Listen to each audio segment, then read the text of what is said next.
Hi everyone, welcome back. ನೀವು ನೋಡ್ತಿದ್ದೀರಾ student solution channel. ಶಿಕ್ಷಕರ ನೇಮಕಾತಿ ದಿನಾಂಕ ಘೋಷಣೆ ಬಿಗ್ ಅಪ್ಡೇಟ್ ಏನು ಅಂತ ತಿಳಿಸ್ಕೊಡ್ತೀವಿ. ಆ ಚಾನಲ್ಗೆ ಸಬ್ಸ್ಕ್ರೈಬ್ ಆಗಿ. ಶೀಘ್ರದಲ್ಲೇ ಅಧಿಸೂಚನೆ ಕೂಡ ಆಗುತ್ತೆ. 4 ತಿಂಗಳಲ್ಲಿ ನಮಗೆ 15,000 ಶಿಕ್ಷಕರ ನೇಮಕಾತಿ ಪ್ರಕ್ರಿಯೆ ಮುಗಿಸ್ತೀವಿ ಅಂತ ಕೂಡ ಹೇಳಿದ್ದಾರೆ. ಈ ಸಂಬಂಧ ಬಂದ್ಬಿಟ್ಟು ಅಧಿಸೂಚನೆ ಬೀಳುತ್ತೆ ಅಂದ್ರೆ ನೆಕ್ಸ್ಟ್ ವೀಕ್ ಒಳಗಡೆ ನಿಮಗೆ ಅಫಿಷಿಯಲ್ ಆಗಿ ಅಧಿಸೂಚನೆ ಅಂದ್ರೆ ನೋಟಿಫಿಕೇಶನ್ ಹೊರ ಬೀಳುತ್ತೆ ಅಂತ ಕೂಡ ಮಾಹಿತಿ ಬರ್ತಾ ಇದೆ.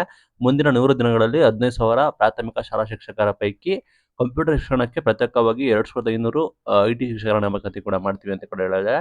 ಪ್ರಸ್ತುತ 80,000ಕ್ಕೂ ಹೆಚ್ಚು ಪ್ರಾಥಮಿಕ ಪ್ರೌಢಶಾಲಾ ಶಿಕ್ಷಕರ ನೇಮಕಾತಿ ಆಗಬೇಕಾಗುತ್ತೆ, ಕೊರತೆ ಕೂಡ ಇದೆ. ಹೀಗಾಗಿ ಹಂತವಾಗಿ ಒಟ್ಟು 51,000 ಶಿಕ್ಷಕರ ನೇಮಕಾತಿಗೆ ಆರ್ಥಿಕ ಇಲಾಖೆ ಅನುಮೋದನೆ ಕೊಟ್ಟಿದೆ. ಹಸಿರು ನಿಶಾನೆ ತೋರಿಸಿದೆ 51,000 ಶಿಕ್ಷಕರ ನೇಮಕಾತಿ ಮಾಡೋದಕ್ಕೆ. ಇದರ ಮೊದಲ ಭಾಗದಲ್ಲಿ 15,000 ಶಿಕ್ಷಕರ ನೇಮಕಾತಿಗಳ ಮಾಡ್ತಾರೆ. ಇದರಲ್ಲಿ ಪ್ರಾಥಮಿಕ ಪ್ರೌಢಶಾಲಾ ಮತ್ತೆ ದೈಹಿಕ ಶಿಕ್ಷಕರು ಕೂಡ ಸೇರಿದ್ದಾರೆ.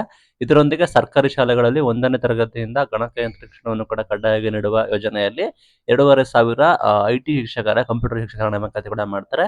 ಇದೇ ವರ್ಷ ಜಾರಿ ಇರುತ್ತೆ ಅಂತ ಕೂಡ ಹೇಳಿದ್ದಾರೆ. ಕಂಪ್ಯೂಟರ್ ಶಿಕ್ಷಣಕ್ಕಾಗಿ 2,500 ಐಟಿ ಶಿಕ್ಷಕರು ಮತ್ತೆ 51,000 ಶಿಕ್ಷಕರ ನೇಮಕಾತಿ ಭಾಗವಾಗಿ 15,000 ಶಿಕ್ಷಕರ ನೇಮಕಾತಿ ಕೂಡ ಮಾಡ್ತಾರೆ.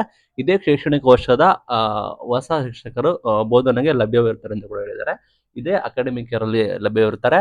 ಮುಂದಿನ ವಾರ ನೋಟಿಫಿಕೇಶನ್ ಕೂಡ ಆಗುತ್ತೆ. 2 ರಿಂದ 3 ತಿಂಗಳು, ಮ್ಯಾಕ್ಸಿಮಮ್ 4 ತಿಂಗಳಲ್ಲಿ ಸಂಪೂರ್ಣ ಪ್ರೊಸೆಸ್ಗಳನ್ನು ಕಂಪ್ಲೀಟ್ ಮಾಡ್ತೀವಿ ಅಂತ ಆದೇಶ ಮಾಡಿದ್ದಾರೆ.